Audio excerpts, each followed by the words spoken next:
It was the summer of 1888, and the residents of Englewood, Chicago had something new and exciting to talk about.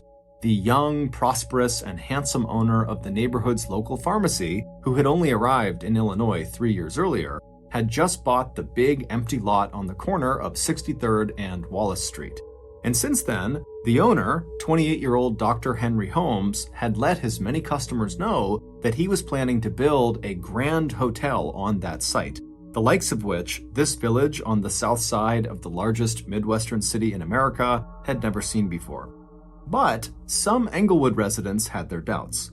On their way to or from work that July and August, groups of businessmen in black top hats and starched white collars paused at the huge vacant lot, tut-tutting over the cost of building on such marshy land, while sweat-stained day laborers shook their heads over the challenges of sinking a basement and foundation into that soft and shifting ground. But as Dr. Holmes himself looked at that ugly, barren property just across the street from his neat and profitable drugstore, all he felt was thrilled. It was the Gilded Age in America, when captains of industry in Chicago lived in mansions so enormous that they looked like castles, showy and glittering gems spread out along South Prairie Avenue and North Lakeshore Drive.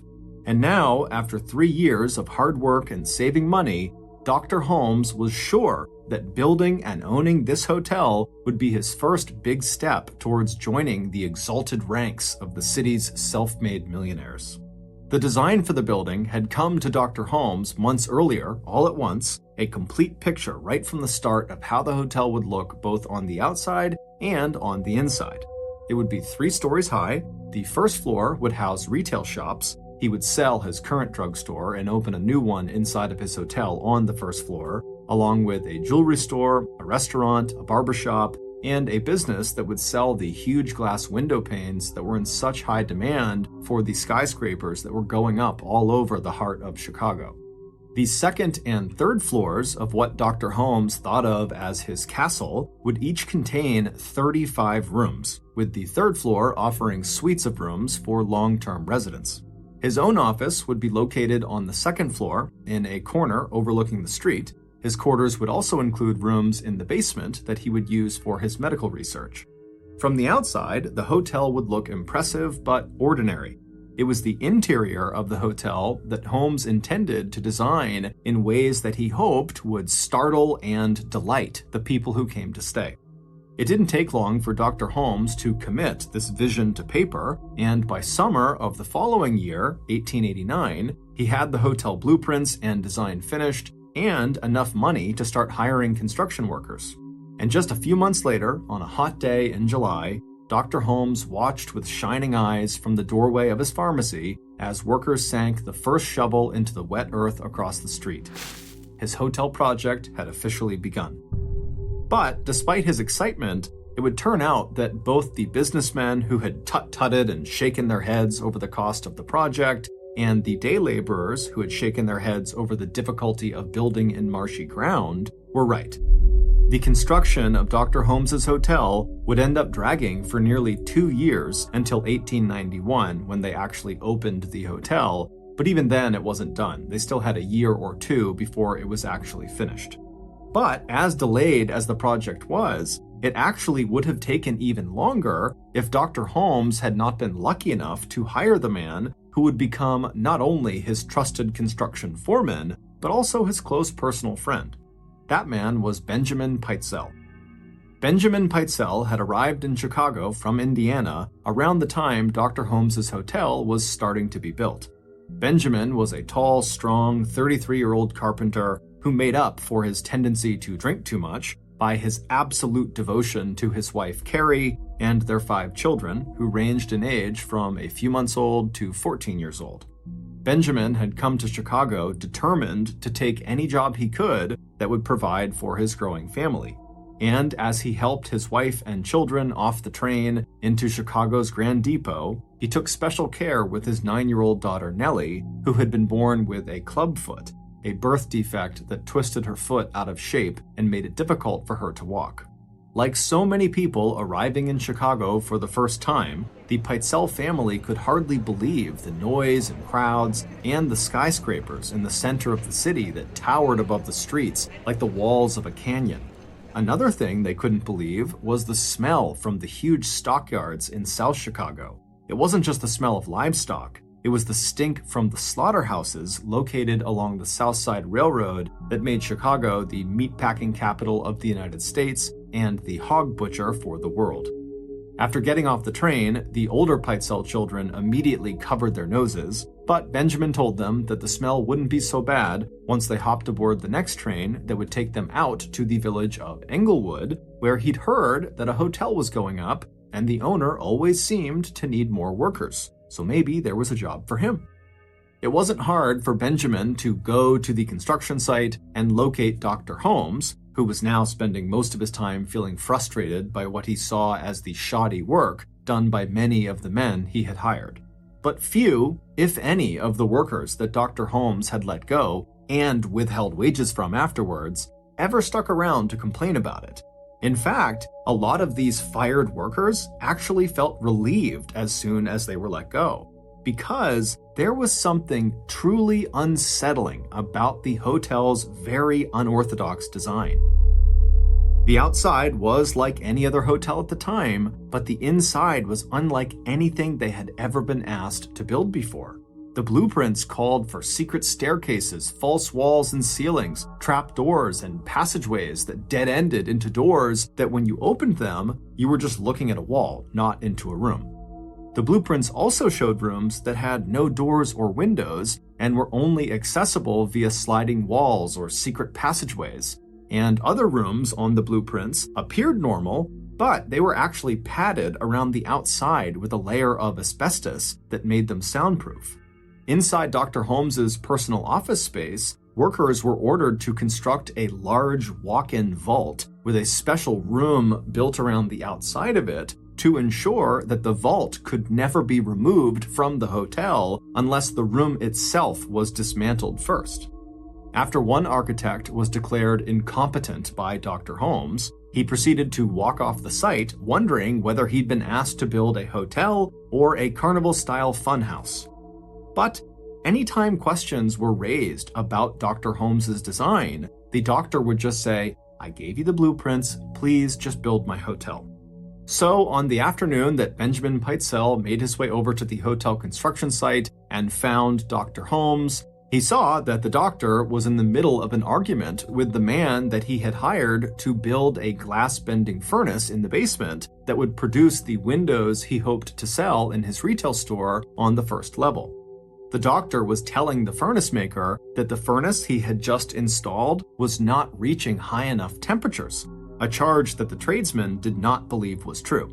After the furnace maker angrily stalked away, Dr. Holmes turned to Benjamin, who had put on his best suit and brushed off his worn top hat in preparation for what he hoped would turn into a job interview, and Dr. Holmes immediately noted the effort that Benjamin had clearly made in his appearance, and he instantly took a liking to the tall carpenter with the well-defined chin. To Dr. Holmes, Benjamin immediately seemed like the kind of person he needed to help guide this gargantuan construction project to the finish line. Someone who really knew carpentry and who could handle themselves in what the doctor had come to feel was an increasingly hostile worksite. By the end of their initial 15-minute conversation, Dr. Holmes had indeed offered Benjamin a job, and he recommended temporary lodgings in Englewood for Benjamin and his family. Within just a few weeks, Benjamin had stepped into a supervisory role at the construction site, and sure enough, under his direction, both the quality and pace of work picked up dramatically. And while this was certainly very exciting for Dr. Holmes, it was nothing compared to the excitement he felt in early 1890 when he realized his investment into this hotel was about to pay off big time. In early 1890, Chicago got the news that they had just been named as the location for the 1893 World's Fair, beating out both New York City and St. Louis, Missouri. Chicago politicians and the team of architects who would design the buildings and exhibits for the extravaganza were already estimating that the massive event would attract at least 25 million visitors to the so-called Windy City, a nickname that Chicago had just earned, not for the cold breeze that blew off of nearby Lake Michigan, but because of all the windy talk by Chicago politicians who had assured the World Fair Selection Committee that their upstart city in the Midwest could throw a party like no one on earth had ever seen before. So, even as Dr. Holmes tallied up the ever-rising costs of building this hotel, he knew as soon as that fair came to town, he was virtually guaranteed to become a very rich man. Because by that time, his hotel would be complete and all those fair attendees would come pouring through his doors looking to rent rooms. In late 1890, about 10 months or so after the announcement of the location of the World's Fair, Ned and Julia Connor were hired by Dr. Holmes to work on the first floor of his nearly completed hotel. Ned was hired to manage the newly opened little jewelry store, and Ned's wife, Julia, had been hired to keep the books in the new drugstore. And if that wasn't good news enough for the couple, the doctor had also offered them, along with their 8-year-old daughter Pearl, free room and board on the second floor of the hotel until the parents earned enough money to buy or rent a place of their own. While Ned was a fairly average man who admired the ambitions of other men more than pursuing any big dreams himself, his wife, Julia, was a 6-foot-tall beauty who was often annoyed by her husband's timidity. Back in Iowa, their lives had been quiet and predictable.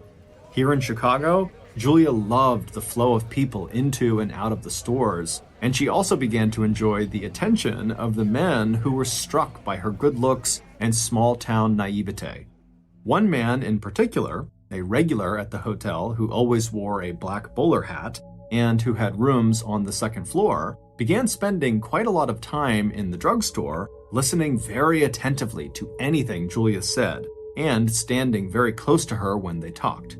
Ned was totally oblivious, but his customers were not. They could tell that there was obviously something going on between Ned's wife, Julia, and the man in the bowler hat. A visit from Ned's sister, Gertrude, warmed the increasingly chilly atmosphere that had settled over the room where Ned and Pearl and Julia lived. But not long into what was supposed to be an extended stay, Gertrude suddenly cut her visit short. She didn't give much of an explanation other than to say that she found the hotel very gloomy and strange, and once or twice in the evening she had lost her way in the maze of hallways, and she was certain someone was following her. With Gertrude gone, tensions in the Connor marriage came to a boiling point. Ned didn't know what was wrong with his wife, but it was clear she wanted nothing more to do with him. In the summer of 1891, when he finally threatened to leave her if things did not improve, her answer was immediate and final. Our separation can't happen soon enough. A few months after that, in November of 1891, Julia told the man in the bowler hat, who had gone from just paying close attention to her to sharing her bed, that she was pregnant. The man instantly agreed to marry her, but he had one very specific condition for marriage. Julia agreed to his terms, and after that, they set a date of Christmas Eve to actually perform this very specific thing that the man in the bowler hat required in order to marry her. On Christmas Eve, December 24th, Julia tucked her 8-year-old daughter Pearl into bed. Pearl had missed her father terribly of late, but she was very excited about the presents that might be waiting for her tomorrow under the tree. After Pearl had fallen asleep, Julia left the room and quietly made her way down the dim hotel hallway to a suite of rooms where some of her friends lived. It was Mr. and Mrs. Crow, who were long-term hotel guests. The couple would be leaving the next morning to spend Christmas with their relatives, but Mrs. Crow had invited Julia to decorate a tree in the Crow's apartment for Pearl to enjoy the next day. While they hung ornaments, Julia chatted excitedly about Christmas and about her plans to go to Davenport, Iowa soon with Pearl for the wedding of Julia's older sister. The next morning, Mrs. Crow and her husband got up early and waited by the door patiently for Julia and Pearl to arrive at their apartment. Their plan was to let them in and chat with them for a few minutes and wish them a Merry Christmas before they left for their own Christmas celebration. But Julia and Pearl never arrived, and when Mrs. Crow went down the hallway to knock on Julia's door, there was no answer. Around the same time, while Dr. Holmes was on Christmas vacation himself, he started to receive a number of letters from parents and relatives of women who had vanished. In all of these letters, these heartbroken parents, sisters, and brothers would say that their missing loved one had mentioned being in Englewood, Chicago before they went missing, and so could Dr. Holmes check to see if maybe they were at his hotel or if they had been there recently. Dr. Holmes was alarmed and kind of overwhelmed by these letters, and so he decided to just put them in his desk until he got back to work after the holiday. And when the holiday was over and he did go back to work at the hotel, before he could even begin to dive into these letters, Mrs. Crow approached him and asked him if he knew where his employee, Julia Connor, and her daughter Pearl were, as they still had not been seen or heard from since Christmas Eve. When Dr. Holmes asked his janitor to check on Julia's room, the room looked as though Julia and Pearl had simply gotten up and walked out the door, intending to return at any moment, but obviously they hadn't. As strange as this was, Dr. Holmes knew Julia's marriage had collapsed and that she was trying to plan a trip back to Iowa with her daughter to see family, and so he told Mrs. Crow that Julia and Pearl must have just decided to go to Iowa early. Mrs. Crow was not entirely sold because the whole thing seemed very strange, but she accepted the answer and walked away. After that, Dr. Holmes would spend some time looking into those letters about the other missing women, and he would send some follow-up responses to the family members and friends who had written him, mostly just saying that yes, some of these women had been at his hotel, but he really didn't know what happened to them after they left. Eventually, after looking at so many letters, Dr. Holmes decided that, these missing people were really not his responsibility, and so he kind of just stopped writing back. A few months later, in the spring of 1892, a few weeks before the scheduled start of construction of the Chicago World's Fair, Dr. Holmes hired another bookkeeper to replace Julia, who was still gone. The replacement bookkeeper was a 24-year-old friendly young woman named Emmeline Segrand. She was from Indiana, and she had the lightest color blonde hair Dr. Holmes had ever seen. She was excited at the prospect of working right next to the World's Fair, and she'd brought her life savings with her, $800, which today would be worth more than $26,000. Emmeline rented rooms in a boarding house near the hotel, and it wasn't long after starting her job at the hotel before Emmeline, too, had bumped into the handsome fellow who had earlier won the heart of Julia Connor, the man in the bowler hat. Soon, Emmeline and this man were spending as much time together as they could.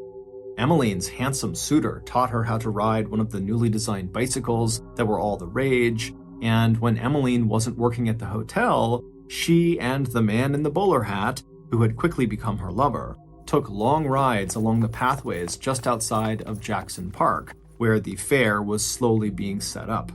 Like hundreds of other residents of neighborhoods near Jackson Park, Emmeline and the man in the bowler hat watched arm in arm as the so-called White City of the Chicago's World Fair began to take shape in front of them. The White City was this huge stretch of land at the center of Jackson Park, where big white stucco buildings were being built to house the fair's thousands of shows and exhibits. That summer, Emmeline's lover had asked her to marry him, and Emmeline hardly waited for him to finish his proposal before she said yes. But by the fall of that year, something had changed inside of Emmeline. She began talking to one of her good friends, her name was Mrs. Lawrence, about her desire to take a trip back to her family in Indiana, and hinting that it likely would be a long visit, that she really needed a break from Englewood. Then, sometime during the first week of December of that year, Emmeline visited Mrs. Lawrence, who lived on the second floor of Dr. Holmes's hotel. But not long after arriving, Emmeline told Mrs. Lawrence that she just hated being in that hotel. It was gloomy and dark and oppressive, and she just hated it. During this visit, Emmeline would also tell Mrs. Lawrence that she was worried about her life savings. She had handed it over to her fiancé, the man in the bowler hat, for safekeeping, as he had suggested. But every time she asked him to return it, he would just kind of blow her off. And as much as it pained her to say this out loud, she could tell his interest in her was also just waning. Before she left, Emmeline would give Mrs. Lawrence a Christmas gift that she had bought for her. Mrs. Lawrence would smile and thank her, and she would tell Emmeline to be sure to come back closer to Christmas because she had a gift for her as well. But shortly after that visit, Emmeline, just like Julia Connor and her daughter Pearl, seemed to have vanished.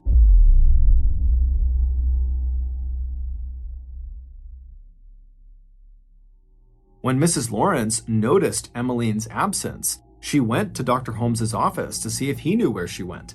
And Dr. Holmes, with a slight look of frustration on his face, said that Emmeline had come to him and said she was leaving to get married and go on a honeymoon to Europe, and so he didn't know if she was coming back or not.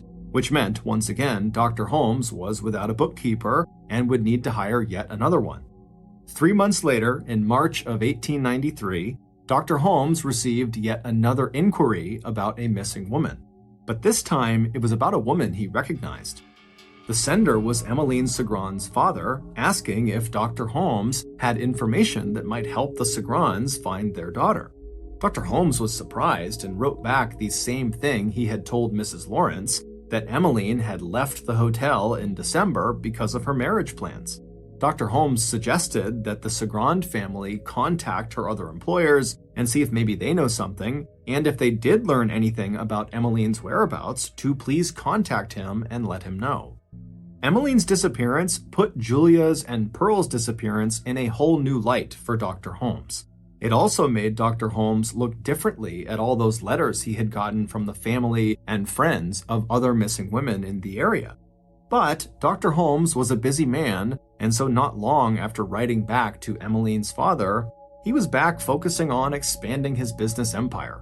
An empire that included not only his hotel business, but also his mail order company that sold various ointments and elixirs he developed, including one he claimed cured alcoholism.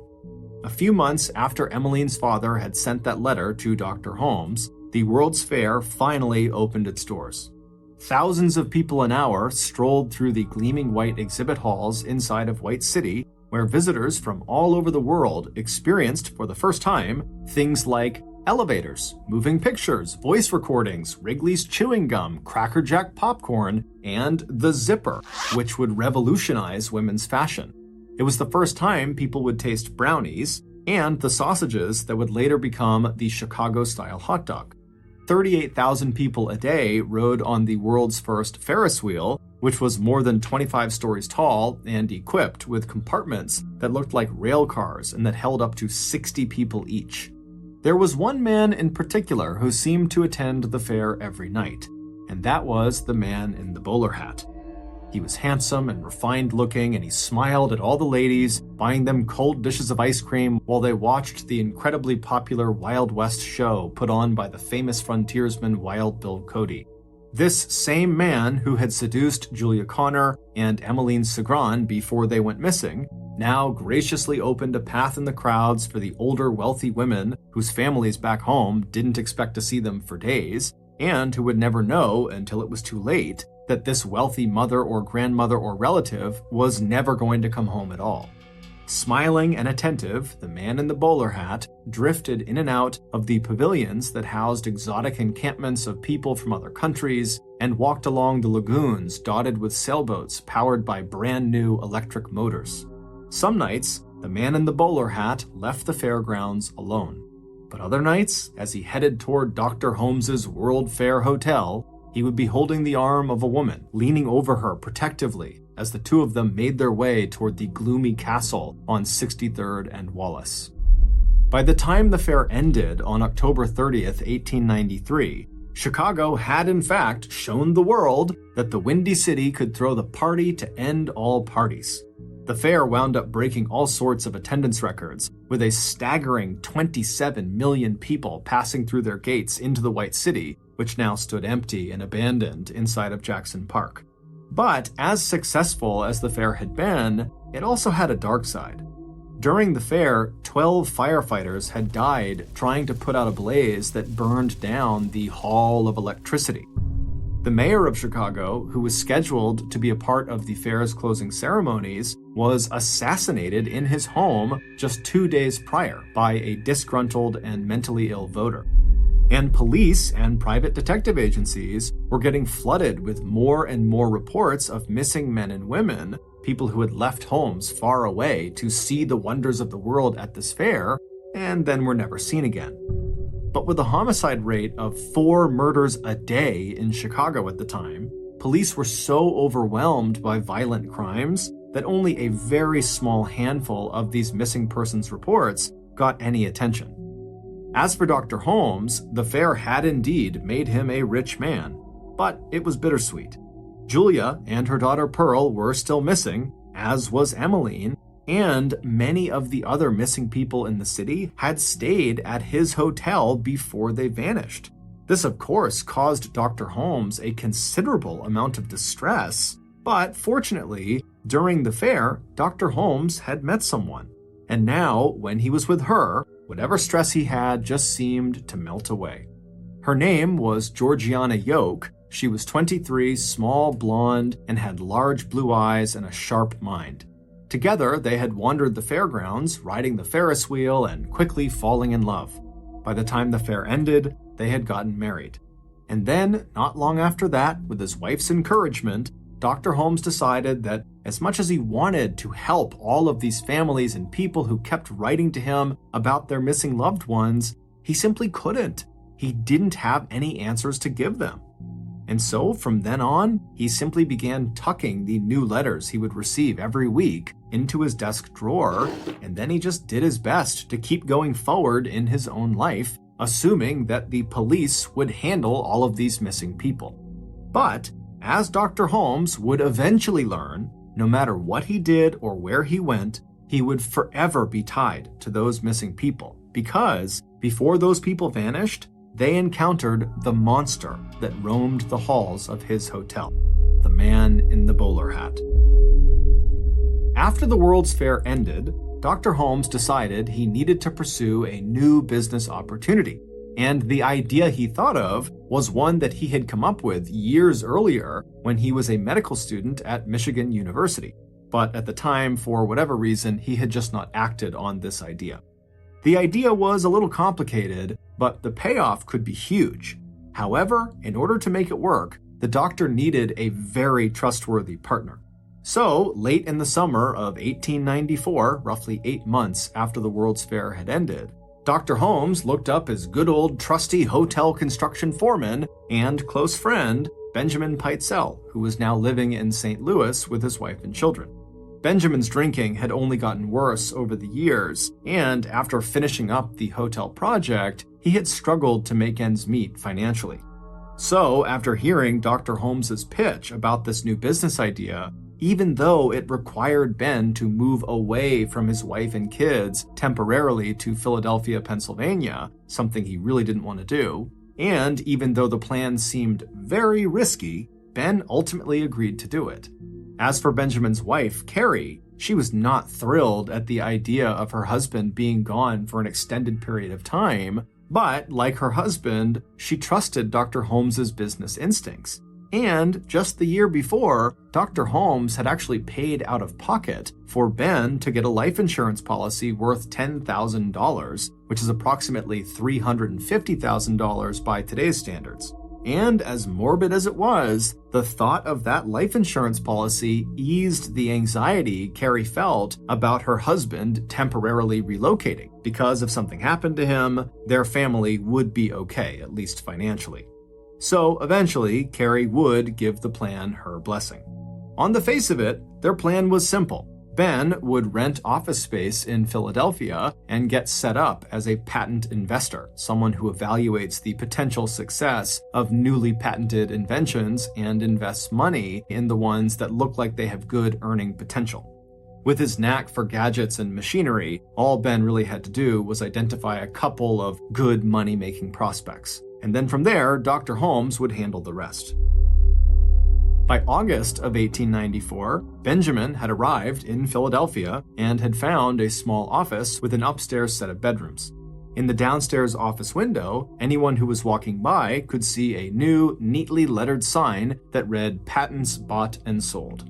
Ben didn't have to wait very long before he had his first customer. It was a young carpenter whose invention for improving the production and quality of handsaws was promising enough that Ben scheduled a second meeting with him for the following week. But when the young man came back the following week to the patent office on Tuesday, September 4th, Benjamin was nowhere to be found. After waiting nearly an hour downstairs, the young man began calling out for Benjamin, but there was no answer. So the young man decided to go investigate.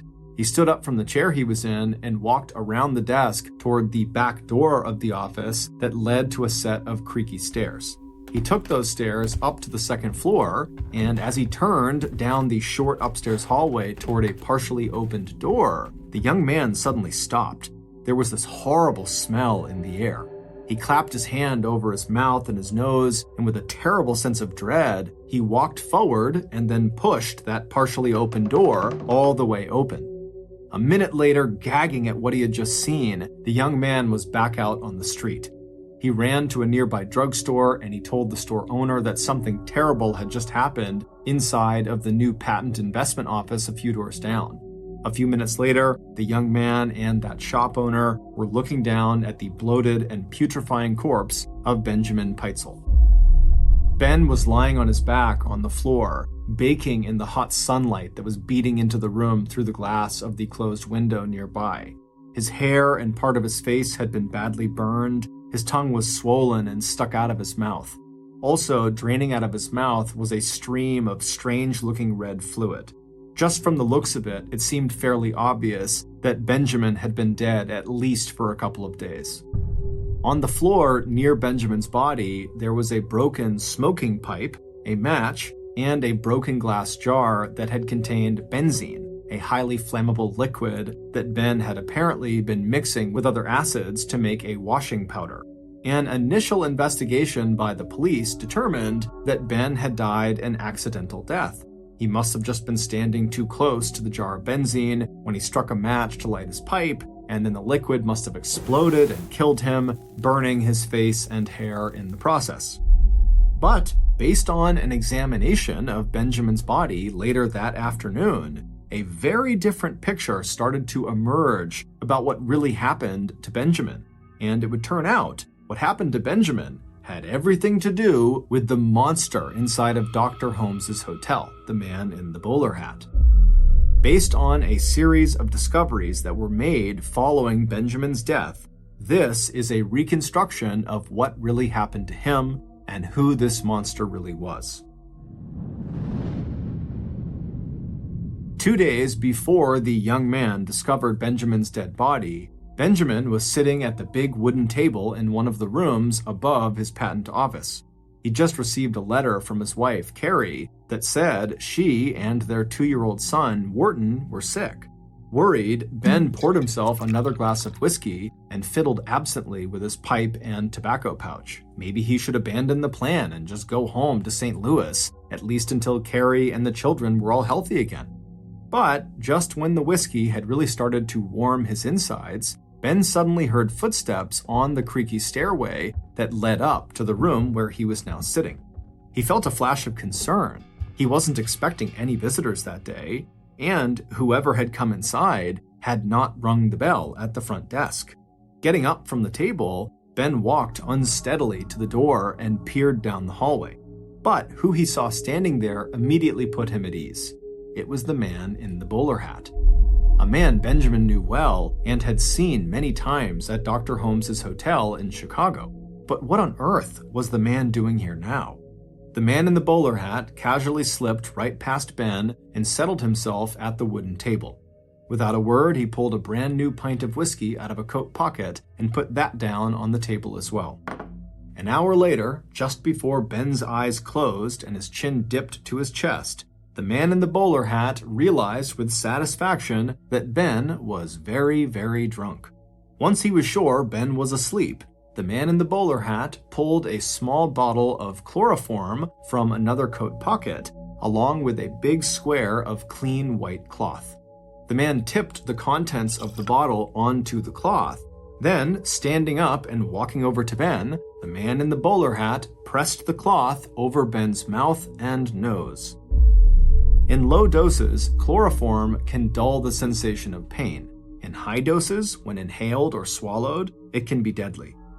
The man in the bowler hat repeated the sequence several times, gradually upping the amount of chloroform he was administering to his victim. The man did not rush. He enjoyed feeling the slight jerk every time he pressed the cloth against Ben's face.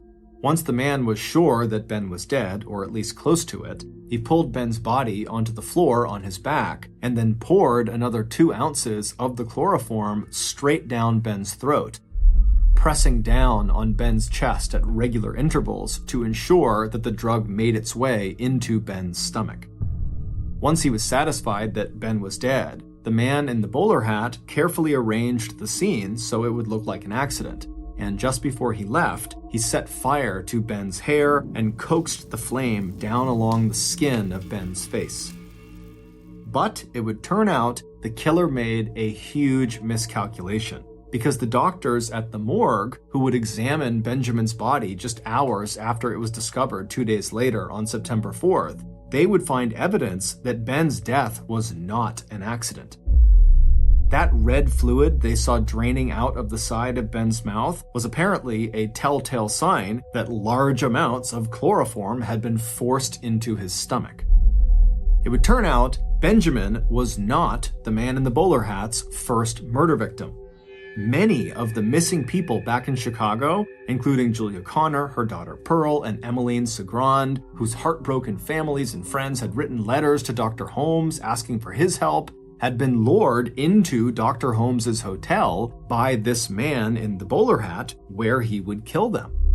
And to everyone's shock, the man in the bowler hat was none other than Dr. Holmes himself. But as shocking as that was, it was nothing compared to the horrific details of the crimes Dr. Holmes committed. The tip that broke the case wide open and revealed Dr. Holmes's killing spree came from a fellow criminal who had met Dr. Holmes in St. Louis, Missouri. In exchange for the name of a shady attorney who could help Holmes set up the patent office in Philadelphia, Holmes had revealed every detail of the intricate insurance scam he was going to pull off with Benjamin, and he promised this criminal a cut of the profits. According to the plan, Benjamin would arrive in Philadelphia, and once he was all set up as a patent investor, he and Holmes would fake Ben's death and then collect on Ben's life insurance policy, the one that Dr. Holmes had bought for him. And the way they had planned to fake his death was relatively simple. The doctor would substitute a badly decomposed and seemingly unidentifiable dead body from the morgue right in the back of the patent office, and then when the body was discovered, the doctor and Ben's wife Carrie would both claim that the body was that of Benjamin Pitezel. And then the Pitezels and Dr. Holmes would split the huge payout from the life insurance policy 50-50. Except that Dr. Holmes never had any intention of splitting that payout with anyone. Instead, immediately after Dr. Holmes had actually killed his close friend Ben, Dr. Holmes had returned to St. Louis and told Ben's wife Carrie that her husband was alive and well, the plan was going exactly as it should, but Ben would need to stay out of town for a while since people couldn't know he was actually alive. However, Dr. Holmes told Carrie that he knew where Benjamin was and that Benjamin really wanted to see his kids. And so Carrie agreed to let her 13-year-old Alice, 11-year-old Nellie, and 8-year-old Howard go with Dr. Holmes to go see their father for a little while. And Carrie said she would join them all as soon as she and her other kids were well again. In reality, what Dr. Holmes had done was kidnap the 3 Pitezel children. He took them away from their mother so he could hold them hostage while he forced her to give him more and more of her share of the insurance money. On November 17th, 10 weeks after Benjamin's death, Detectives from the famous Pinkerton Private Security and Detective Agency, who had been hired by Philadelphia Fidelity Insurance Company, finally tracked Dr. Holmes down in Boston, Massachusetts. They immediately arrested him, and even though they totally suspected he had killed Benjamin, they didn't have proof, so they could only charge him with fraud, and then they sent him to Philadelphia to stand trial. But it wasn't the fraud charges that would grip the world's attention. It was the fact that 3 of the Pitezel children were still missing, and the last time anyone had seen them, they were with the man suspected of killing their father. And when Dr. Holmes and Ben's wife Carrie both appeared in court in Philadelphia to face these fraud charges, the stricken mother could not have cared less about the money. She had only one question for the police and for Dr. Holmes and for all of America. Where are my children? It was a question that would become banner headlines across the country. It would also become an absolute obsession for one Philadelphia detective named Frank Geyser, who was determined to find the answer. Throughout the summer of 1895, everyone in the country held their breath as they followed the path of Detective Geyser as he crisscrossed the United States and Canada looking for the missing Pitezel children. Using letters that little Alice and Nellie had written to their mother over the weeks they were dragged from place to place by their captor, Dr. Holmes, Detective Geyser would eventually make 3 heartbreaking discoveries. Dr. Holmes, of course, never actually sent these letters the girls had written, in which they had named and described different places they were staying, and they had begged their mother to come get them or at least write back to them. Instead, Dr. Holmes kept their letters in a metal box that police would find among his possessions.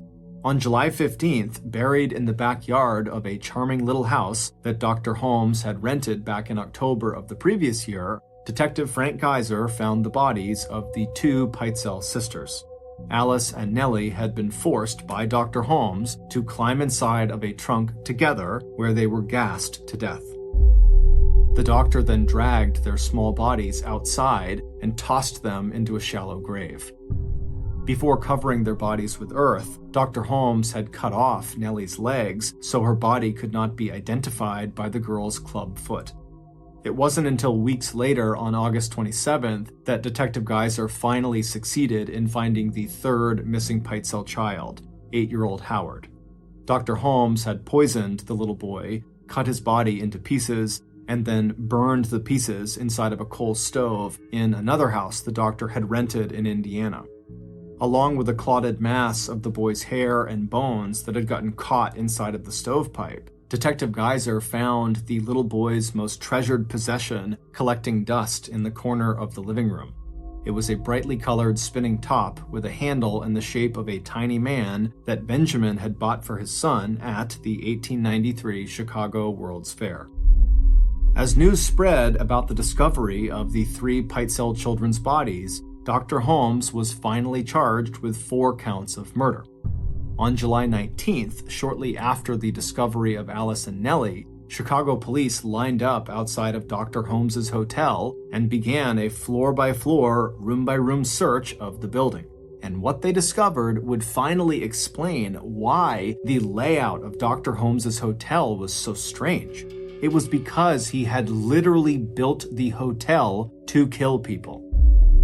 The moving doors and dead-end passages were perfect for stalking his disoriented guests, mostly young, vulnerable women and older, wealthy women whom he could rob before killing. After he killed them, he would slip their bodies into an opening in the wall on the 2nd floor that led to a greased chute, and then the bodies would tumble down the chute into the basement, where he could dispose of the corpses at his leisure. The furnace in the basement was not a glass-bending furnace. It was a furnace for cremating bodies. The hotel's soundproof rooms with the peepholes and the secret gas piping that led directly into them meant that he could gas his victims and watch them slowly die in agony while no one could hear their screams and cries for help. And in one room, investigators discovered a blood-soaked wooden dissection table, along with women's bloody clothes and undergarments, and a bag of the doctor's lethal surgical tools. It was here, on that dissection table, that Dr. Holmes had taken Julia Connor late on Christmas Eve in 1891. She was pregnant with Dr. Holmes's baby, and the specific condition for marriage that Dr. Holmes had required, that Julia had agreed to, was that Julia would get an abortion performed by Dr. Holmes himself. But after Julia climbed up on that table to have this operation done, the doctor just began stabbing and slicing her. After he killed Julia and then went upstairs and promptly killed her 8-year-old daughter Pearl, it's believed Dr. Holmes then stripped all the flesh from their bones and sold their skeletons to a nearby medical school. As for Emmeline Cigrand, instead of marrying his young assistant as promised on those afternoons they spent at the World's Fair, he lured her inside of the walk-in vault in his office and then shut and locked the door behind her. For a while, Dr. Holmes just allowed himself to enjoy the sound of her sobs and cries for help in the airless, soundproof chamber. But once those delicious noises began to ebb, he turned on the gas that led into the vault. Police would discover a print of Emmeline's foot stamped into the door of the vault, where, in her final moments, she had pressed with all of her might to try to force the door open.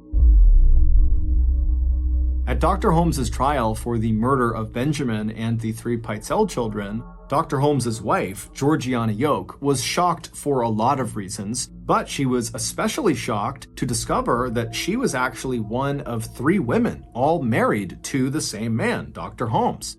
3 living wives, that is. Dr. Holmes is also assumed to have killed one other woman who he married in order to inherit her deed to a valuable piece of land in Texas. As Dr. Holmes abandoned one wife after another without legally divorcing them, he also abandoned at least 2 legitimate children he had fathered. In April of 1896, convicted of murder, locked in prison, and facing the death penalty, Dr. Holmes confessed to having committed at least 27 murders. In his autobiography, Dr. Holmes wrote, quote, "I was born with the devil in me. I could not help the fact that I was a murderer, no more than a poet can help the inspiration to sing." On May 7, 1896, Dr. Holmes stepped up onto the gallows at Moyamensing Prison in Philadelphia. After kneeling down and murmuring a prayer to himself, Dr. Holmes stood, and the guards put a black cloth bag over his head and placed a noose around his neck. At 10:13 a.m., the trapdoor underneath Dr. Holmes's feet suddenly opened, and down he fell. It would take 15 minutes of violent squirming and jerking around before America's first serial killer was finally dead. In 1998, the Barber family was living a charmed life. Michael and Elizabeth had been happily married for 20 years, and they had 3 beautiful daughters who ranged in age from 9 to 15, and they were all thriving. The family lived in a very modest, plain-looking home in Melbourne, Australia, but the second you stepped foot inside of that home, you would see it was bursting with life. The sounds of kids laughing and playing, and of Michael and Elizabeth happily chatting away, filled every room. Now, the Barbers' lives were not perfect by any means. In fact, they struggled financially and lived basically paycheck to paycheck. However, they didn't let their financial struggles define them. Instead, Michael and Elizabeth put a lot of stock in another aspect of their lives that they were all undeniably rich in, and that was in creativity. Michael was a toy maker and a designer, and Elizabeth worked in children's literature. And each of the 3 Barber children were beginning to cultivate their own unique creative gifts. At 9 years old, Heather, who was the youngest, had developed a lovely singing voice. Ashley Rose, who was the middle child at 11 years old, had learned to play the flute. But the Barber's oldest daughter, 15-year-old Rachel, was really the star of the family. In fact, they called her that, Rachel Star. Rachel was an extremely talented dancer. She was so graceful and stylish that even when she was just walking around, it almost looked like she was dancing. Rachel was also very beautiful, with big emerald green eyes and fair skin, and she had this effortless charisma that just drew people to her. From the outside, Rachel really did look like the kid who had everything going for her, But, like the rest of us, Rachel had her own struggles. Like she was not a natural student. No matter how hard she tried, math and science just seemed impossible to her.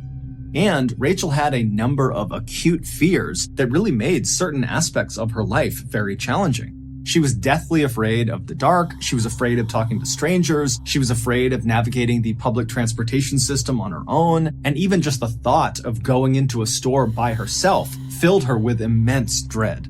As a result of having these fears, Rachel was actually very dependent on her parents. Her mother, Elizabeth, would jokingly say that Rachel was 15, going on 18, going on 12. Eventually, when Rachel's anxieties and fears, combined with her struggles with traditional schoolwork, put her into a bit of a depression, her parents decided they needed to step in and take action. They wanted their Rachel star to be happy. They wanted to encourage her and nurture her strengths. And the thing that they knew she loved the most and was the best at was dance. So in September of 1998, Michael and Elizabeth allowed Rachel to drop out of her traditional school and transfer to a full-time dance school in Richmond, which was an inner-city suburb of Melbourne located about 20 minutes away from the barber's house. And once Rachel was enrolled in this new dance school, she blossomed. She made loads of new friends, she started modeling, which was something she was very proud of, and she met a boy, Manny, who she absolutely adored. But as well as things seemed to be going for Rachel at her new school, she would soon make a fateful decision that would have absolutely catastrophic effects. On Monday, March 1st of 1999, so 5 months after Rachel had transferred to this new dance school, Rachel and her father, Michael, like every other morning, left the Barber household, climbed into Michael's car, and began driving to Wattle Park, which was a train station closest to their house.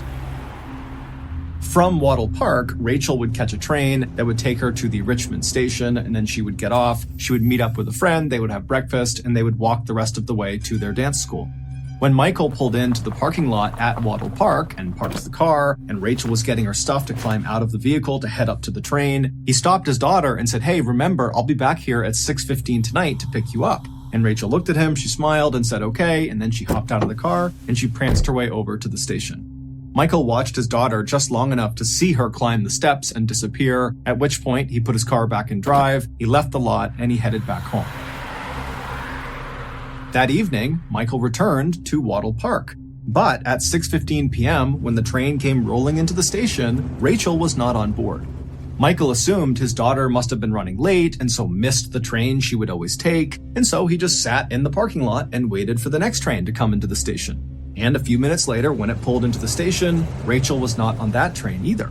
And so Michael, he was starting to get worried because he's looking outside, it's getting dark, he knows his daughter hates being out in the dark, she's afraid of being alone, and he's wondering, what's going on with her, but he keeps telling himself that she's bound to show up any minute. And so Michael just sat in this parking lot and watched train after train after train come through the station, and Rachel wasn't on any of them. Now, Michael didn't have a cell phone, and neither did Rachel, so he couldn't just call her to see where she was. But finally, after a few more trains came through and none of them contained his daughter, he left the parking lot but went to his parents' house, which was much closer than his own home. And he rushed inside and he grabbed their phone and he called back to his home. And when his wife, Elizabeth, Rachel's mom, picked up the phone, he immediately asked her, "Hey, is Rachel home? Did she get a ride home from one of her friends?" And Elizabeth would tell Michael, "No, she's not here and she hasn't called." This was the moment when Michael and Elizabeth instinctively knew something had to be wrong. Rachel was on time for everything, and if she was late, she would always call ahead or call afterwards and at least give some explanation, but to just go silent and not show up, that was not in character. And again, because it was pitch black outside and they knew she was probably alone, that was a situation they knew Rachel would never want to be in because it would have terrified her. And so Michael tells Elizabeth he's going to come home as fast as he can. They hang up. And then while Elizabeth is waiting for her husband to return, she picked the phone right back up and she dialed Manny's number. That's Rachel's boyfriend. She figured maybe Rachel was with Manny, or at the very least, maybe she checked in with Manny because most nights Rachel and Manny spoke on the phone. But when Manny picked up the phone, he would tell Elizabeth that he hasn't seen Rachel since earlier in the day, and she has not called him, which to him was odd. He kind of expected her to give her a call that evening. When Elizabeth asked Manny, what was my daughter doing when you were with her last? Manny would say, oh, we went out to a shopping mall near the school in Richmond, and we went to the shoe store, and Rachel actually walked up to a very particular set of shoes. They were these big platform blue chunky shoes, and she said that she was going to buy them the next day, and she was really excited about it. And Elizabeth, as she's hearing this, she knew exactly the shoes that Manny was describing, because just the day before, Rachel had taken her mom, Elizabeth, to the shoe store and pleaded with her to get those blue chunky platform shoes. But when Elizabeth had looked at the price tag, they were $100, and so they were too expensive.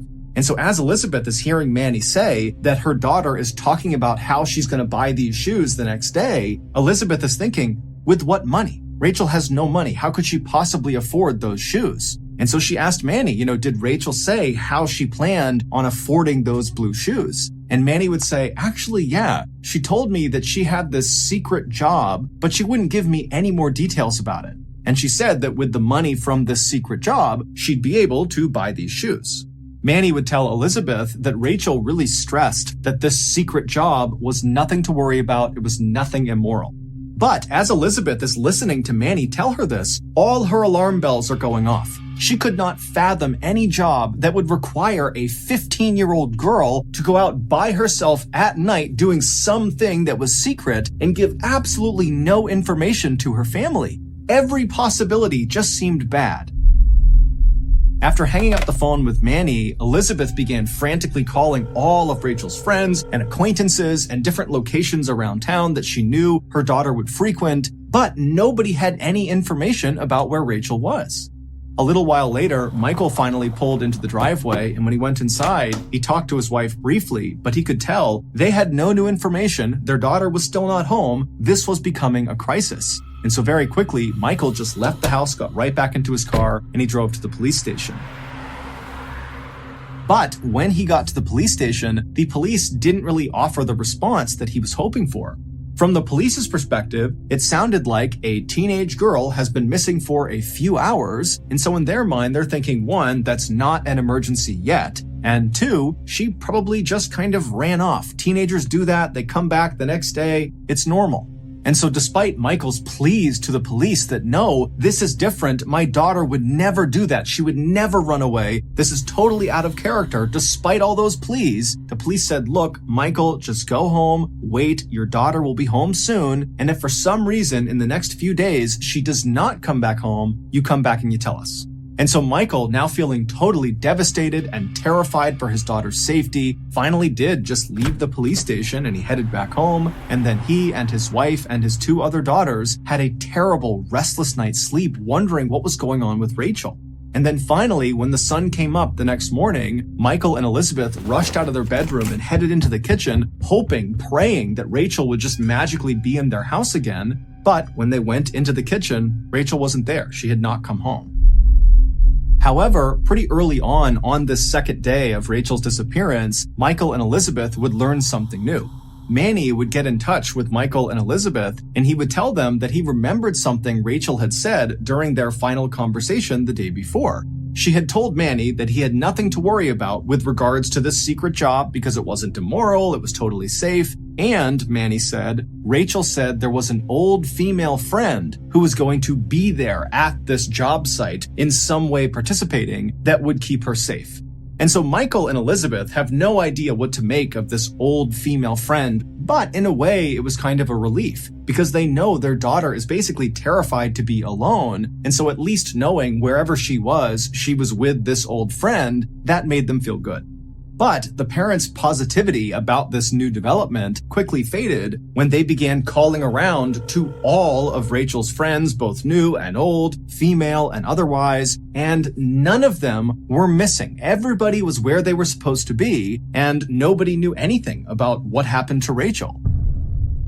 The only intel the parents got from this round of calling all of her friends was that several of her friends said that the day before, the day Rachel disappeared, they had walked with Rachel back to the train station after school. And in fact, one of the friends told Michael and Elizabeth that they offered Rachel a ride home so that she wouldn't have to ride the train back home, but Rachel had turned it down, saying her father was going to be meeting her on the other end at Wattle Park at 6:15 p.m.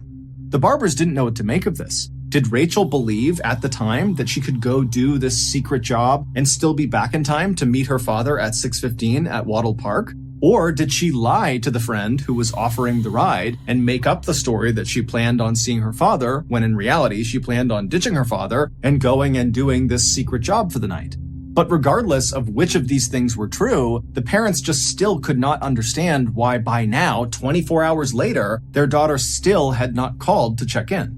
Michael and Elizabeth found themselves wondering if they really knew their Rachel Starr as well as they thought they did. Maybe she had actually run away like the police suggested. The parents were totally distraught, they were totally anxious and terrified, and so with nothing else to do, over the next several days, they just continued to go out and look everywhere and talk to everyone to try to find where their daughter was. But everything they looked into turned into a dead end. Then, finally, on Monday, March 8th, so exactly 1 week since Rachel had disappeared, Michael and Elizabeth got a new lead.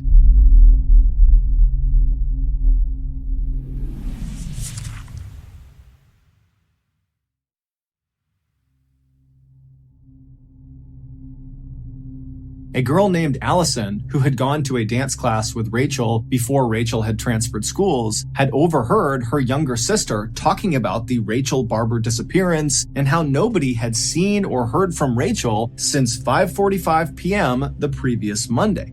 Allison, who had not heard about Rachel's disappearance until this very moment, knew immediately she had to go forward and talk to police, because she actually saw Rachel on the night she disappeared, a full hour after her last known sighting.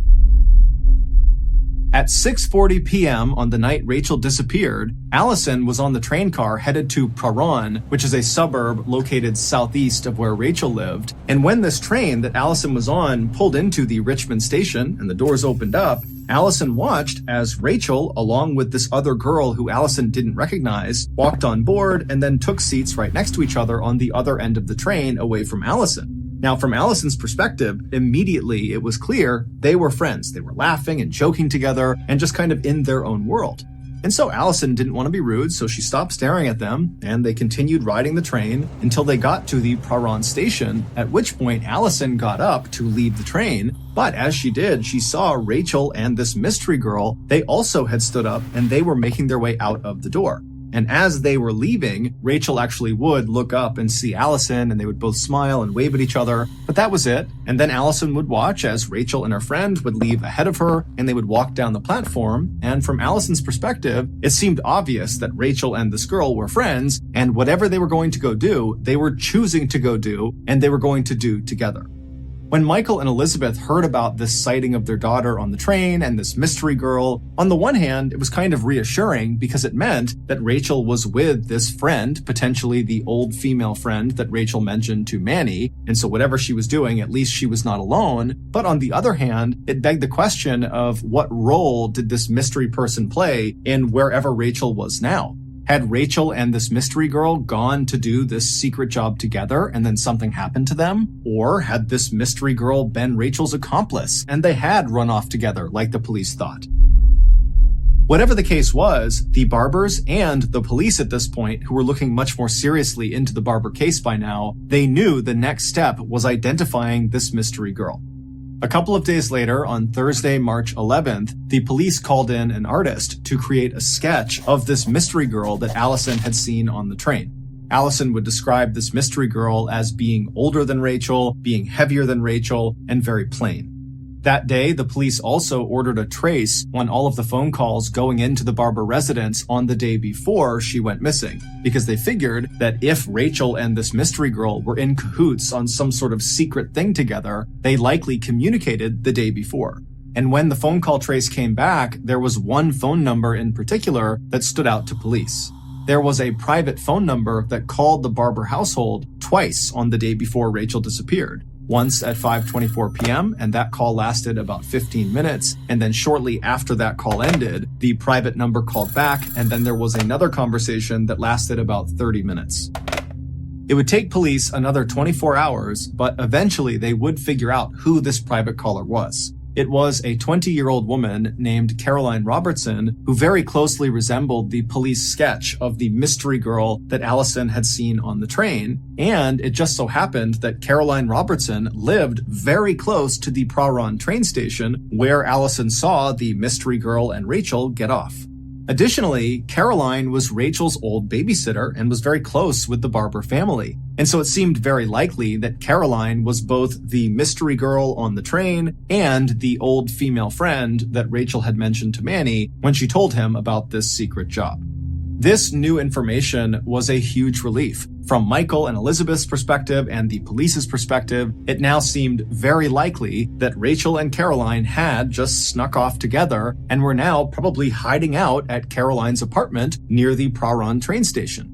And so, believing they could put an end to this missing teenager drama that night, the police hopped in their cars and they drove over to Caroline's apartment. But when they got there at 5:25 p.m., they very quickly realized that things were not as they seemed.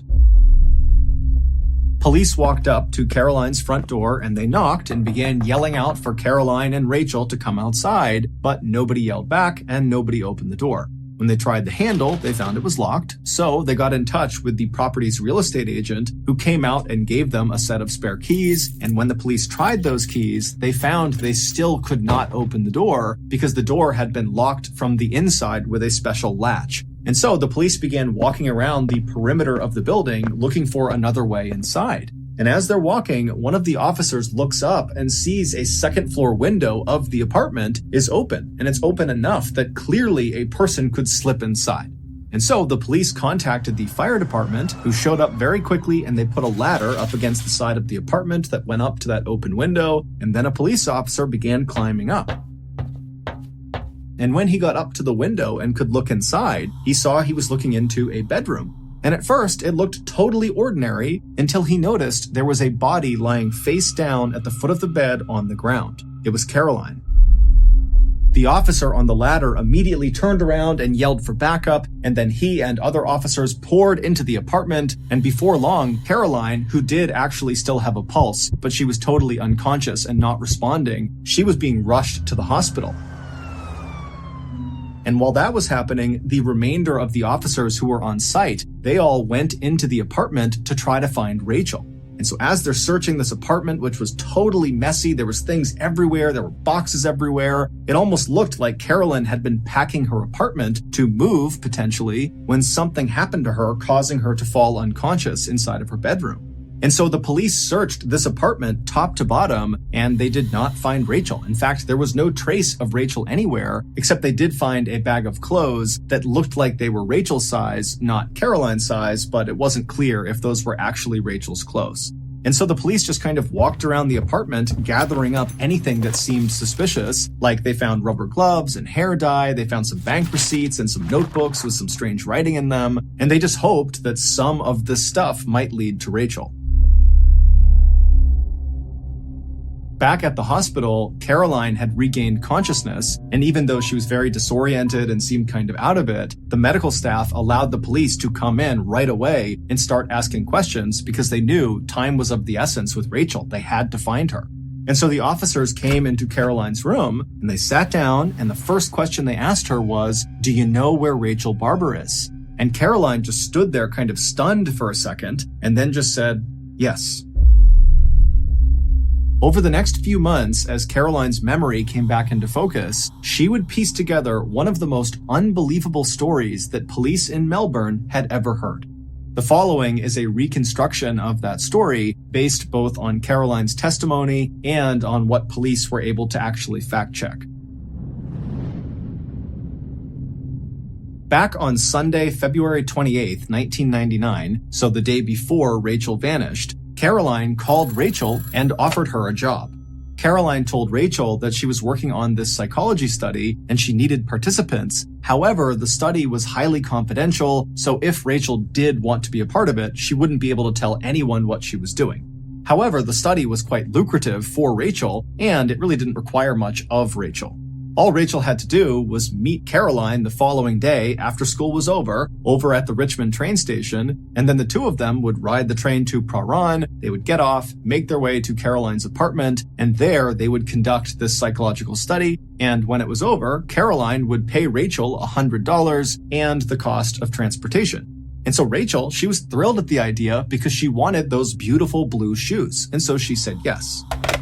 So the next day, Monday, March 1st, Rachel wrapped up school. She made her way to the Richmond train station. She connected with Caroline. They hopped on board the train. They made their way to Prahran with Allison spotting them on the train as they went. And then when they got off the train at Prahran, Caroline and Rachel would make their way to a nearby pizza shop and get a pizza and some beer. And then they would walk the rest of the way to Caroline's apartment.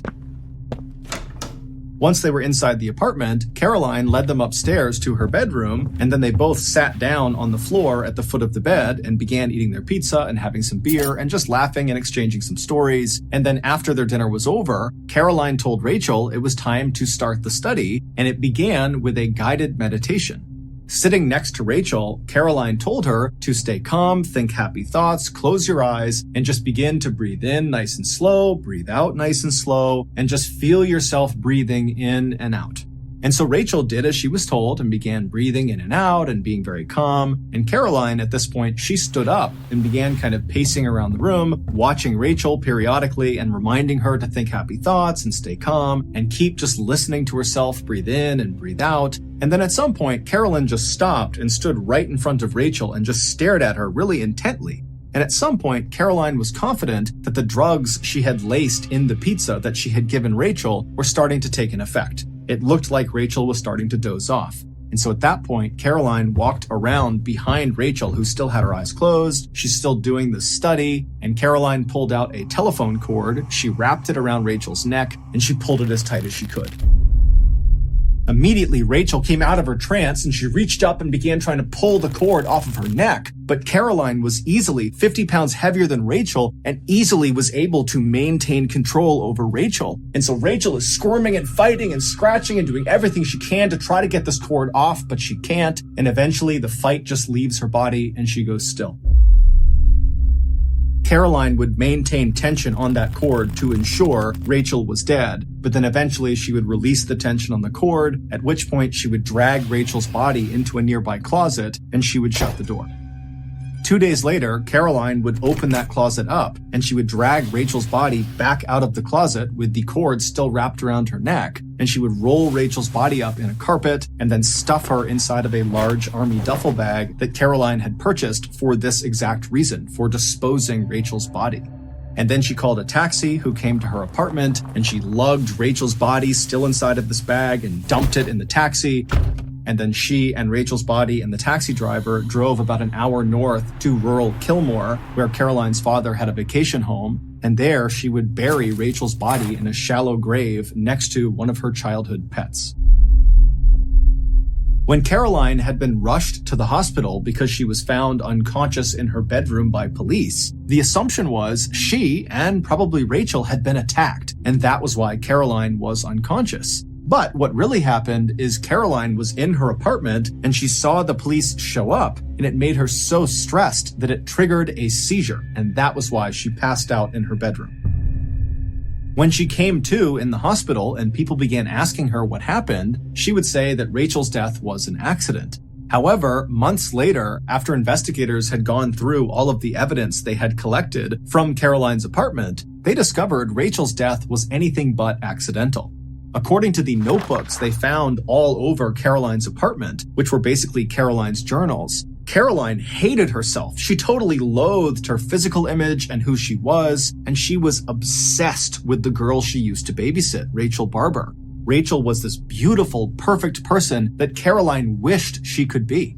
And so one day, Caroline decided she would just stop being Caroline and would literally become Rachel. And to do that, she would kill Rachel and assume her identity. The secret job, the psychology study that Caroline offered Rachel, was a very intentional trap. She knew Rachel wanted money for things like those blue shoes, and she knew Rachel would trust Caroline. Caroline was her babysitter, and so Rachel would have no problem going into Caroline's apartment alone at night to get the money. Caroline planned to murder Rachel and stage it so it looked like Rachel had run away, and then afterwards, Caroline planned to lose 45 pounds and then get a nose job so she would look more like Rachel. And then to complete her transformation, Caroline would legally change her name to Rachel Barber. In November of 2000, Caroline Robertson pleaded guilty to murdering Rachel Barber and was sentenced to 20 years in prison. In January of 2015, Caroline was released after only serving 15 of those 20 years. In the years after Rachel's death, Rachel's mother, Elizabeth, would write a book about the experience called The Perfect Victim, which would later be adapted into a major movie that starred some of Australia's biggest actors and actresses. On Wednesday, March 24th, 1999, Rachel Barber's body was once again lowered into the ground, except this time she was surrounded by friends and family and people who loved her. Over 850 people attended Rachel's funeral. They brought letters and poems and toys, which were all buried with Rachel, as were the blue shoes that Rachel so wanted that she planned to buy with the $100 Caroline had promised her.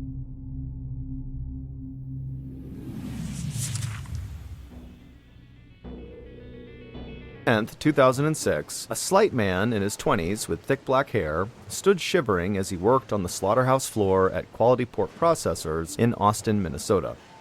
Machinery clanked in the background, and the metallic smell of fresh blood and acrid bleach hung in the air. The man, whose name was Javier, felt the freezing wind blow in from the loading docks and seep through the thin white lab coat he wore over his clothes.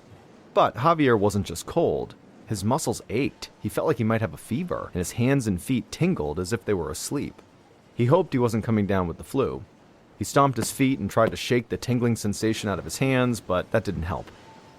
Javier's workstation was the last stop on a conveyor line that snaked its way through a large room. On this line, workers systematically carved up each hog carcass into roughly 150 pounds of pork, sausage, bacon, and other cuts of meat. Javier stood shoulder to shoulder at a long table with two other workers. A young woman named Maria was to his right, and on his left was an older man named Carlos. And the three of them, their job was to process the pigs' heads. All three of them wore rubber boots and safety glasses, and their lab coats were pretty much always stained with blood and gore. Maria and Carlos looked up as Javier kept stomping his feet, but they quickly forgot about him and returned their attention to the work in front of them. A new pig head came down the line about every 3 seconds, and there really wasn't time to make conversation. Javier had started this job 3 months earlier after moving all the way from Oaxaca, Mexico. Someone he knew from his hometown had moved here to Austin, Minnesota first, and then sent word back home to Mexico saying there were lots of good jobs here, and so the town of Austin, Minnesota had now filled up with friends and relatives from the same area in Mexico. Javier and his wife, Anna, had decided to take a risk and follow all these people going to Minnesota. They'd packed up their entire lives and brought their 2 young kids. The freezing winter was a huge adjustment, and it was hard to be in a place where they didn't speak the same language, but Javier was learning English as quickly as he could, and for now he was lucky that most of his coworkers were Latino as well, so he could speak Spanish at work. And so Javier and Anna were quickly becoming part of a tight-knit Mexican community in Minnesota. Javier, who loved basketball, had even found a few friends to play pickup games with on the weekends when it was warm enough outside. And so all in all, Javier was happy with his new life in Minnesota. He was glad to have his job at the meatpacking plant, even though it was totally physically punishing. Everyone on the processing line did the same thing over and over and over again all day long. Javier knew that many of his coworkers suffered from repetitive motion injuries, such as carpal tunnel syndrome, which causes numbness, tingling, and pain in the hand and forearm. But on that cold December day, Javier tried not to focus on his aching, tingling limbs. There was a nurse on duty at the plant, but he didn't want to risk being sent home. He didn't have many sick days left, and he really needed the paycheck. His family needed winter clothes, and their expenses were much higher in Austin, Minnesota than they had been back in Mexico. So despite how horrible he felt, Javier remained in his place between Maria and Carlos at the end of the processing line. He turned his attention to the work in front of him and finished his shift before heading home. The next day, Javier woke up in his apartment, shivering under his blanket. Before he even opened his eyes, he realized that he still felt achy and his hands were still very tingly. and it was an odd sensation in his hands, almost like his hands belonged to someone else. As Javier pulled the blanket closer to his body, he immediately felt that same feverish chill that he'd had the previous day at the plant. Javier desperately just wanted to go back to sleep, but he knew he couldn't. He had to go to work. Javier finally opened his eyes and tried to swing his legs towards the edge of the bed, but nothing happened. His legs remained still. He tried to tense the muscles, but felt no response. With his heart racing, he sat up and grabbed at his thighs with his hands, and to Javier's horror, they just felt like dead weight. No matter what he did, he couldn't get his legs to move. Javier frantically yelled out that he couldn't feel his legs. His wife, Anna, rushed inside with a look of deep concern on her face. Cold sweat started dripping from Javier's brow as the realization of his situation sunk in. He told Anna that he needed to go to the hospital right now. The couple didn't have a car, so Anna called a taxi, and then she and their kids literally carried Javier from his bed to the cab. Javier did his best to keep a brave face on for his family, but when he looked over at his wife, he could tell how scared she was.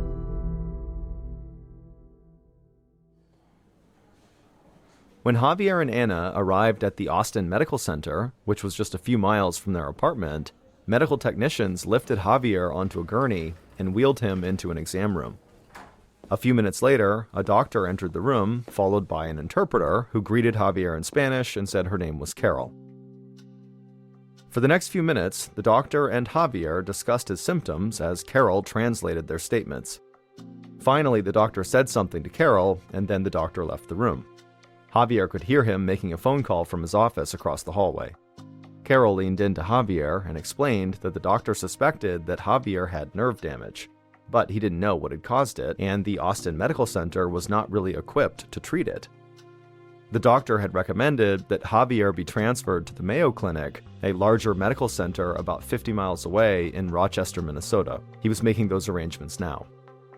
Javier looked over at Anna as she squeezed his hand. He didn't want to go so far away from her and the kids, but he needed to get better so he could go back to work. Javier looked back at Carol and nodded. He would go to the Mayo Clinic.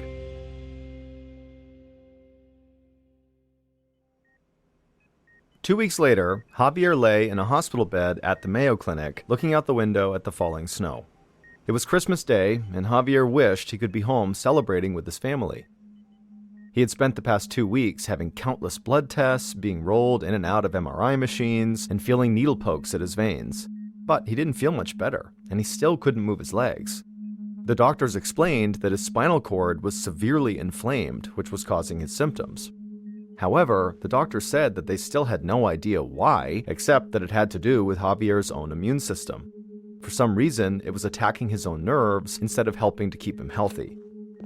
A nurse walked into the room and checked Javier's IV drip. Javier was being treated with steroids, which are powerful chemicals that reduce swelling in the human body. His doctors had promised Javier that steroids would bring some relief to his spinal cord, although they probably would not completely cure his mysterious ailment. Javier winced as he remembered the doctor who told him that he might spend the rest of his life in a wheelchair. The thought of that filled Javier with dread. If he couldn't walk, then he would not be able to keep working at the meat processing plant. He would have no way to make a living for Anna and the kids, and he would become dead weight to his whole family. Javier thought that he and Anna had come too far and worked too hard to give up now. And so he looked down at his tingling legs, and with all his might, he tried to move them, and just then he saw he could wiggle his toes. Just a little. Wasn't much, but it was a start. Javier decided he would do everything he could to try to get back on his feet. As Javier was struggling to recover, Carol Hidalgo, the translator at the Austin Medical Center, walked into a small exam room with a doctor to help out a new patient. It was early in the spring of 2007, about 4 months after Javier had first been hospitalized, and Carol was always extremely busy. This area had a lot of Spanish-speaking residents, so she was constantly translating for the hospital's medical staff. It was tiring work, but Carol enjoyed it. She felt like she was a problem solver. The latest patient was a tired-looking man in his 40s who worked at the quality pork processors plant with Javier. The man, whose name was Carlos, the man who stood next to Javier on the processing line, rubbed his legs as he explained that he'd been feeling weak and experiencing tingling in his limbs for over a month now. Carol listened carefully and relayed his symptoms to the doctor. Carlos said that his right hip and thigh were throbbing, and it was as if the soles of his feet were on fire. At first, he thought he was just tired from standing all day long, but now he was having trouble walking. Carlos said that he barely had the energy to do his job, but he desperately needed the money. His family's trailer home had burned down in the winter, and he was putting in extra hours to try to afford the rent on their new home. Carol's heart broke for him.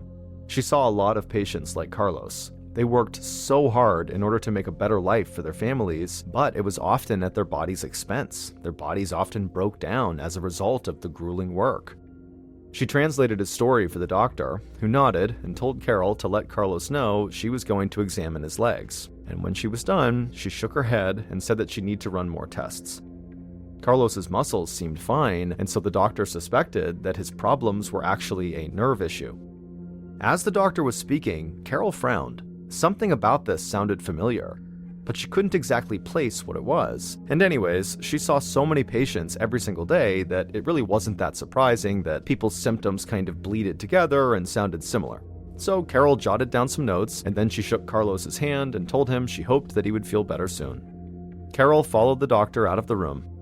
Austin Medical Center was very crowded that day, and Carol had another patient that she needed to help.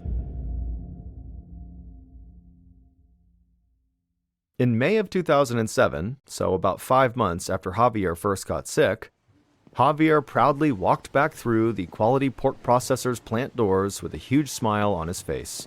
For months, his family had survived on their tiny savings and the charity of friends and neighbors.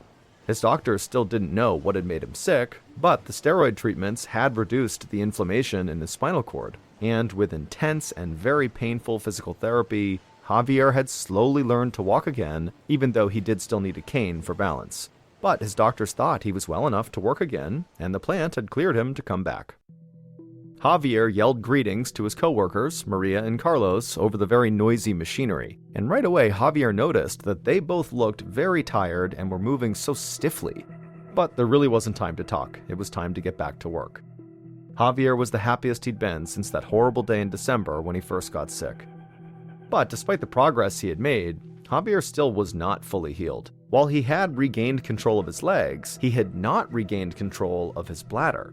So he had to wear a catheter, a tube that collected his urine in a bag. The bag was taped to his leg under his pants, so it wouldn't be noticeable to anyone. Javier took a deep breath, stepped up to his old place in the assembly line, and got back to work. 3 weeks later, Javier sat on a bench outside the factory during his lunch break, resting in the sun. Since he had come back to work, the pain in his legs had returned. He knew his body wasn't as strong as it used to be, and he hoped it was just part of the healing process.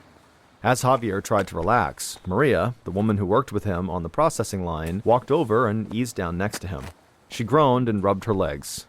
She told Javier she had a knot in her calf that just wouldn't go away, and her arms were feeling so heavy. Maria's eyes filled with tears as she told Javier that her arms were so sore she could barely hold up the spoon to feed her baby daughter when she was at home. She said their colleague, Carlos, was struggling too, but he was trying to work through the pain. Suddenly, a whistle blew, which meant the lunch break was over. Javier watched as Maria slowly stood up and stretched, and then Javier tried to get up too, but suddenly his legs gave out from under him. He tried to stand up again, but his legs just wouldn't move. Javier told Maria to please go get help. He needed a doctor immediately. 3 months later, in September of 2007, Carol, the translator at Austin Medical Center, was in the emergency room helping a young woman named Maria, the same Maria who worked next to Javier at the QPP processing plant. Carol couldn't believe that Maria was sitting in a wheelchair.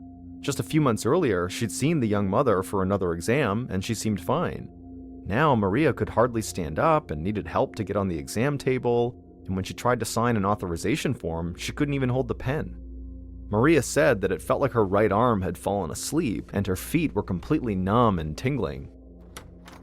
A doctor came into the room and performed an examination. He tested Maria's reflexes and then arranged for additional blood tests. Then he had Carol tell Maria that he did have a diagnosis.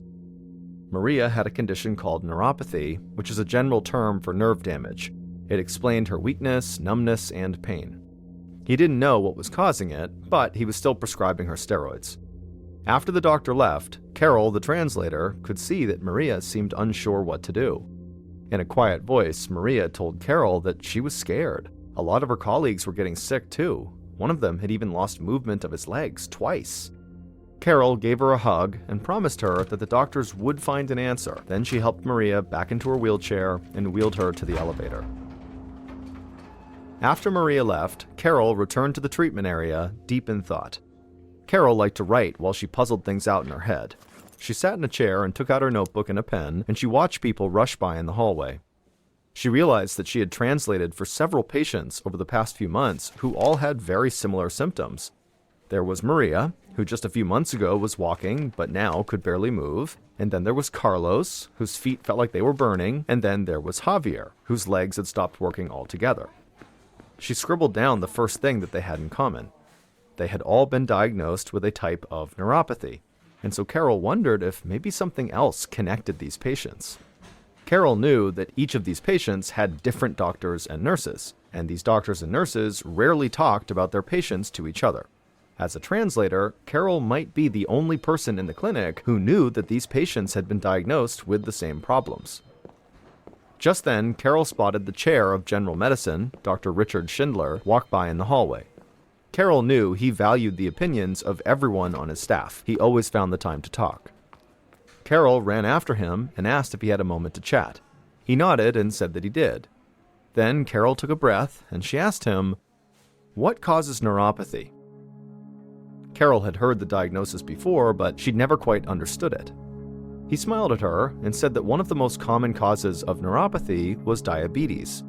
Carol shook her head. She knew that Javier didn't have diabetes, and neither did Carlos or Maria. Dr. Schindler then told her that neuropathy can also result from traumatic injuries, exposure to toxins, and from infections. Dr. Schindler asked Carol why she was interested, and she told him that she'd translated for at least 3 patients who were all diagnosed with neuropathy. Carol was almost certain they all worked at the same pork processing plant. She thought there might be more she had forgotten about, but she needed his help to get a better understanding of their diagnosis. Dr. Schindler's expression grew thoughtful, and he told Carol to please find him later and he would help her try to figure it out. And so, later that afternoon, Carol and Dr. Schindler sat down together and went over the files of every patient that had been diagnosed with neuropathy in the past year. Carol could see Dr. Schindler's face grow anxious as they sifted through the names and charts. By the end of the day, he and Carol had identified 6 different cases of neuropathy that all seemed to be linked. Not only did they all work at quality pork processors, but they all worked in the same area of the processing line. Dr. Schindler thanked Carol for paying such close attention to the patients, and Carol told him that all she wanted was to figure out what was making them sick. She saw firsthand how much their jobs meant to them and their families. Carol just hoped that there was still time to help them before they became permanently paralyzed or worse.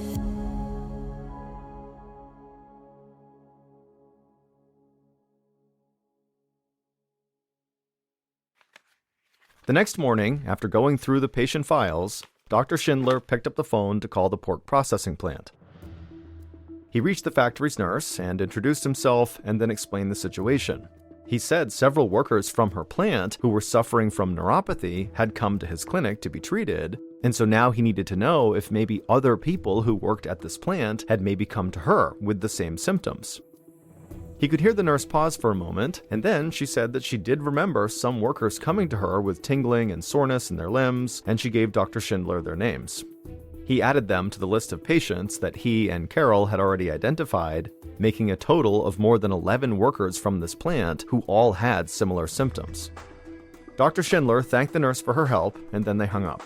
Clearly, there was something wrong at this pork processing plant, but the doctor didn't know what it was.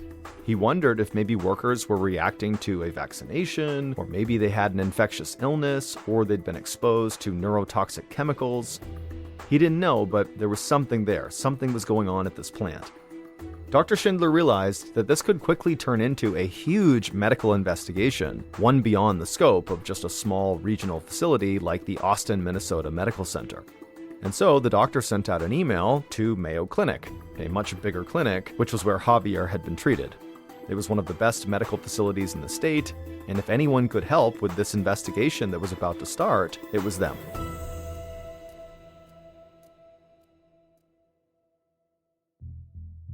Doctors at the Mayo Clinic quickly brought all 11 affected workers into their clinic one by one to test them for a long list of diseases and disorders. But all of the tests proved to be negative. Dr. Schindler reviewed the results with a growing sense of frustration. Within just a few months, these once healthy workers now had to use wheelchairs or had lost sensation in their arms, legs, or hands. It couldn't be a simple muscular disorder like carpal tunnel syndrome or any other repetitive stress injury. It wasn't a reaction to a vaccination, cancer, or a virus. It also was not a bacteria or a parasite. There had to be something happening at the pork processing plant, but no one at the Austin, Minnesota Medical Center or the Mayo Clinic could figure it out. Dr. Schindler realized that if he was going to get to the bottom of why people who worked at this plant were getting so sick, he would need more help. It was time to call the Minnesota Department of Health.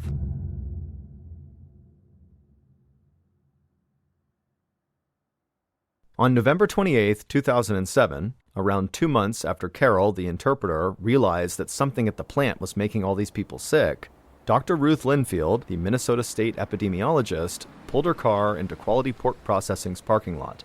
At the same time, several other cars drove into the lot and parked right next to her.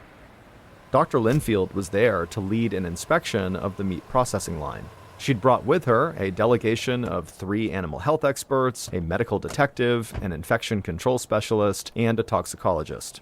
Whatever was causing the workers at this plant to get sick, Dr. Linfield and her team were confident they would figure out what it was.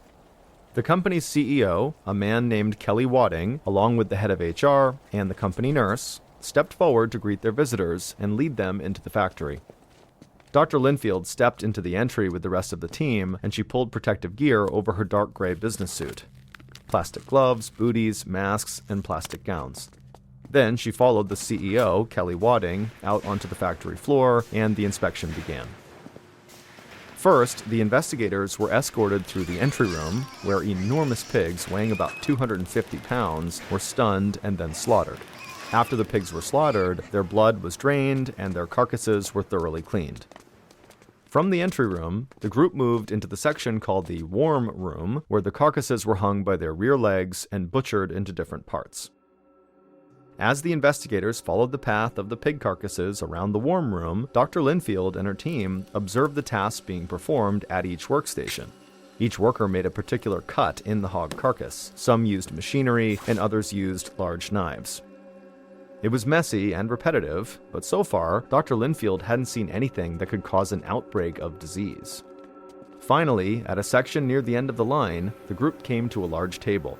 About 35 workers were gathered there, removing the last bit of meat from the hog using a specialized device. A pink mist hung over the table. Dr. Linfield stopped walking and looked down at her plastic white gown. She could see all these tiny pink particles settling on her arms, chest, and shoulders. Then she looked back at the assembly line and was horrified by what she was seeing. And within minutes, the company's CEO, Kelly Wadding, had shut the entire plant down. Dr. Linfield was looking at what quality pork processors called the head table, where workers literally took apart the pig's head piece by piece. They cut out the snout, the ears, tongues, cheeks, and jaws of each hog using knives, chisels, and automatic cutting tools. But the part of the process that horrified Dr. Linfield was the very last step, when workers removed the pig's brain. Like the rest of the pig's body, its brain is a marketable product. People in some parts of the world will use pig brain to thicken their stir-fry, while other people scramble pig brain in with eggs. But because the plant processed the pigs so rapidly, the plant needed an efficient, easy way to extract the brains from the pig's skulls. They came up with a unique method to get the brain out, which only a few other factories in the world had even tried. Under the company's unusual process, the brain removal workers were required to blast pressurized air into a hole in the pig's skull. And then the brain poured out of that same hole the air went in, now a gooey pink substance that kind of resembled Pepto-Bismol or a lumpy strawberry milkshake. And workers were blasting pig brains at an incredible speed, liquefying about 22 brains every minute. It was a gruesome process, to be sure, But what caught Dr. Linfield's attention was something else. It was the pink mist that hovered around the whole head table and then lightly coated the rest of the room thanks to the air currents from the fan above them. That pink mist was created by tiny particles of pig brain. The air gun that workers used to liquefy the brain was so strong that some of the brain became vaporized and basically floated up into the air. None of the workers wore any kind of breathing protection, such as respirators or face masks, so everyone in the room, but especially those who worked at the head table, and even more so the actual brain removal workers, were inhaling particles from 1,350 aerosolized pig brains every hour. Javier was a brain removal worker, and Carlos and Maria worked very close to his station. In fact, almost all the workers who got sick were stationed right near the brain removal machine. Dr. Linfield's team discovered that all of these workers were suffering from a brand new disease, which was given the name progressive inflammatory neuropathy. As a result of their massive exposure to aerosolized pig brain matter, their immune systems were constantly creating antibodies to neutralize the foreign proteins. But because these animal cells were very similar to human cells, the antibodies ended up attacking their own nerve cells as well, and over time, the disease could do enough damage to leave victims confined to a wheelchair. Kelly Wadding, the pork processing CEO, shut off the air gun as soon as Dr. Linfield pointed out all the pig brain particles floating in the air all around his employees. And then the CEO had that air gun hauled out of the factory on a trolley, never to return. And once that air gun was gone and the factory resumed work, the workers at the head table stopped getting sick. Javier would return to work a second time, but his body was so damaged that he could not actually handle the physical demands of the job. Javier's current state of health, the condition of his family, and his location are unknown. The same can be said for his co-workers, Maria and Carlos. As for the plant, they continue to process pork, slaughtering about 19,000 hogs every day.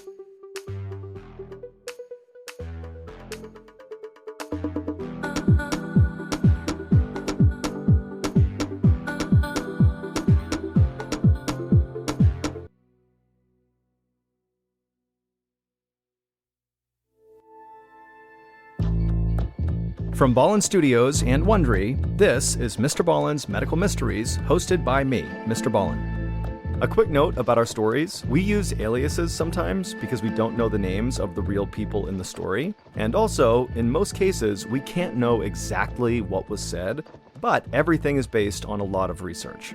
And a reminder, the content in this episode is not intended to be a substitute for professional medical advice, diagnosis, or treatment. This episode was written by Nora Battelle. Our editor is Heather Dundas. Sound design is by Ryan Potesta. Coordinating producer is Sophia Martins.